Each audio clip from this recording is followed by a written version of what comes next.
Universidades públicas que inspiram a cobrança de mensalidade enfrentam a crise de inadimplência.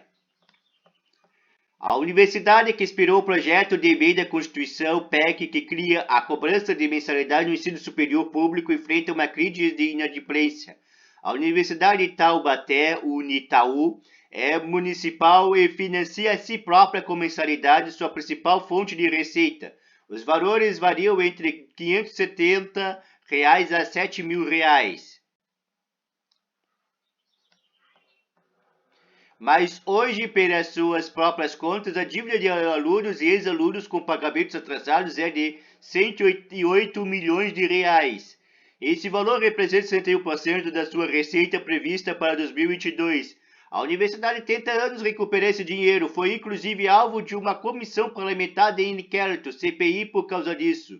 De acordo com a Unitaú, que tem 8.000 alunos, a taxa de inadimplência está em 17%, quase o dobro da média de mercado, e a universidade movia na justiça 15.000 processos de cobrança na justiça em 2020, segundo os dados mais recentes. Mas o problema virou uma bola de neve porque, apesar de seus esforços, a dívida se mantém no mesmo patamar há mais de uma década. O que diz a PEC 206? A PEC 206 foi apresentada pelo deputado federal General Peter Nelly, União São Paulo. Ele morou em Taubaté, no interior de São Paulo, antes de se mudar para Brasília em 2019, para seu primeiro mandato na Câmara. Quando vim para cá, a maioria dos deputados da esquerda comemoravam que precisavam de distribuir melhor os recursos. Lá em Taubaté tem uma universidade, lá é pago e dá desconto para os alunos. Então, por uma iniciativa pessoal, por uma convicção da universidade pública, apresentei a PEC 206, explicou o deputado na Câmara. O projeto muda a Constituição para prever que as instituições públicas de ensino superior devem cobrar mensalidade, cujos recursos devem ser geridos para o próprio custeiro, garantindo-se a gratuidade daqueles que não tiveram recurso suficiente mediante comissão de avaliação da própria instituição e respeitados os valores mínimos e máximos definidos pelo órgão ministerial do Poder Executivo. O texto seria votado da semana passada na Comissão de Constituição e Justiça da Câmara, mas o relator da PEC, Quinta Kataguiri, União São Paulo, não foi por motivo de saúde. Deputados de esquerda protestaram até conseguir que antes da votação seja feita uma audiência pública que ainda não tem data.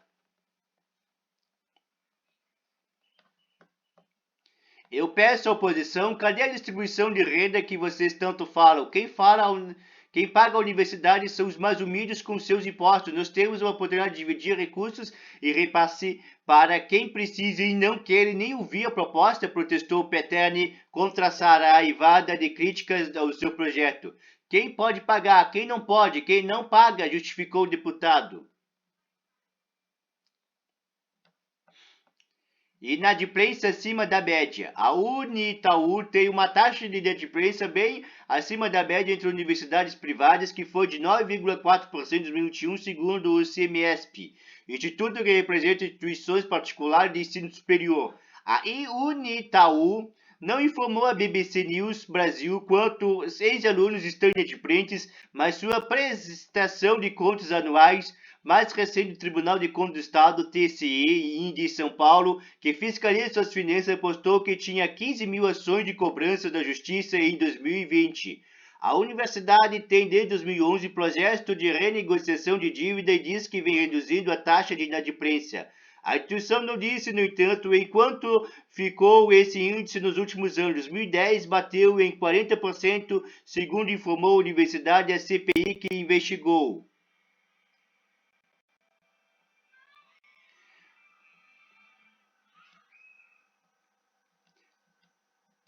A Unitaú disse à comissão que, se não fizesse nada para reduzir essa dívida, poderia ser multado pelo TCE. O PROCON de Taubaté protestou na época porque a Unitaú teria colocado 1.000 alunos e ex-alunos do SPC.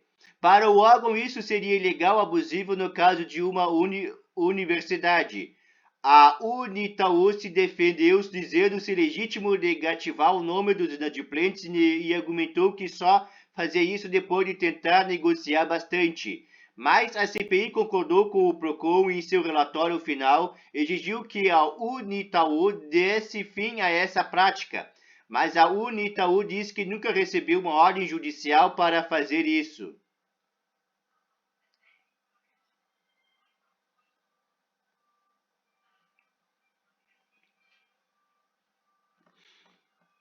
A Unitaú continua a recorrer aos cadastros de créditos para cobrar os alunos, disse a BBC News Brasil, que isso não contraria os direitos do consumidor. Especialistas da área concordam. O advogado Rômulo Brasil diz que a universidade pode fazer isso porque o contrato de serviço foi assinado e não foi pago. Inclusive, é esse o entendimento que tem visto esmagadoramente na decisão judicial, diz Brasil. É exagero argumentar que a universidade não pode negativar porque presta um serviço público. Espera para ver o que acontece se uma empresa de luz ou água não puder fazer isso, inadimplência em larga escala.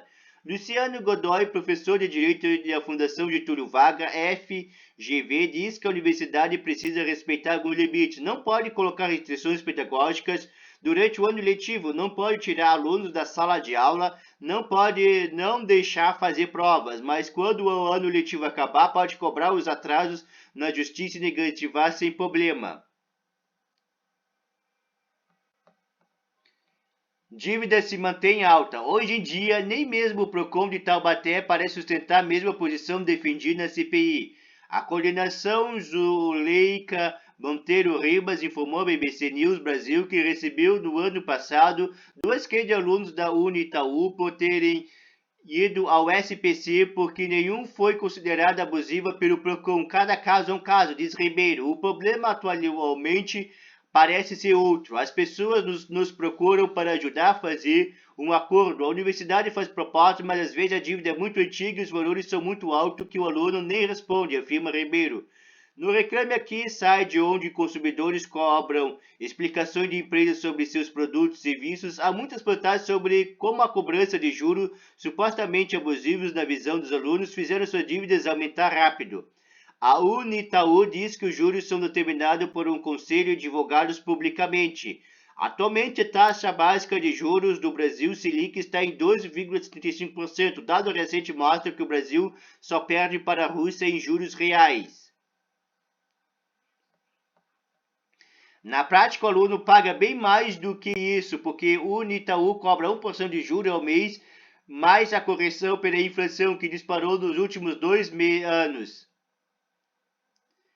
A Unitaú diz que nos últimos 3 anos conseguiu recuperar 63,5 milhões de reais. Apesar disso, a dívida continua alta como antes. Em 2010, eram 104,5 bilhões de reais e valores corrigidos pelo IPCA.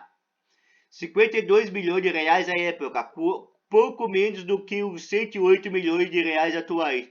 Mas o Unitaú ressalta que espera abater esse valor de 8 bilhões de reais em acordos fechados com os alunos neste ano. Preço das mensalidades. A Universidade de Taubaté é uma das 36 instituições municipais de ensino superior do país. A maioria delas pode cobrar mensalidades para se financiar parcialmente ou totalmente porque foram criadas antes da Constituição Federal de 1988, que estabelece as gratuidades do ensino superior público. É o caso do Unitaú, que é de 1974. A Receita diz que 95% da receita vem das mensalidades, o restante vem de aluguéis de imóveis e programa de incentivo à pesquisa. Na maioria dos cursos, a mensalidade da Unitaú fica acima da média do ensino superior privado do país. São 44 cursos ao todo. Em 33 deles, os preços são mais caros que a média, calculado pelo CEMESP. Outros 11 estão abaixo. O curso mais barato do Unitaú é o de design gráfico, R$ 570 reais por mês. O de medicina é o mais caro e um dos que está abaixo da média, cerca de 20% calculado pelo CEMESP. Ainda assim, é preciso pagar R$ 7 mil reais por mês para estudar ali. O curso de medicina é conhecido na cidade como curso apenas para os ricos. Devia ajudar quem quer estudar medicina e não querer apenas lucrar. Isso postagem no Reclame Aqui de 2020.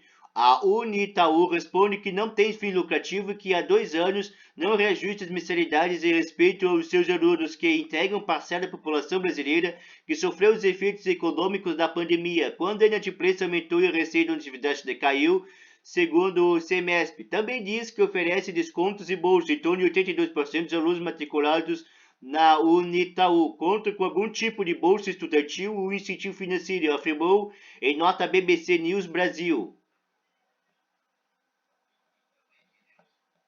Corte de custo. Mesmo com a crise de inadimplência, as contas do Unitaú não estão no vermelho, mas isso graças a uma grande corte de custos para recompensar uma queda da receita em mesma proporção. Sua receita prevista em 2011 houve uma polêmica no SPC, foi de 242,3 milhões de reais em valores corrigidos, ou 118,7 milhões de reais na época. Agora, a receita prevista para 2022 é de 175 milhões de reais, ou 28% a menos. As despesas foram reduzidas em 25% de 220,8 milhões de reais, de 107,6 milhões de reais à época para 166,9 milhões de reais atuais. Para construir um novo campus, a universidade vai vender 3 imóveis avaliados em 28 milhões de reais. Para Cláudia Coxinha, diretora do Centro de Política Educacional da Fundação Getúlio Vargas, a Unitaú tem o problema de subfinanciamento. Não é uma universidade que tem sustentabilidade no longo prazo, afirma.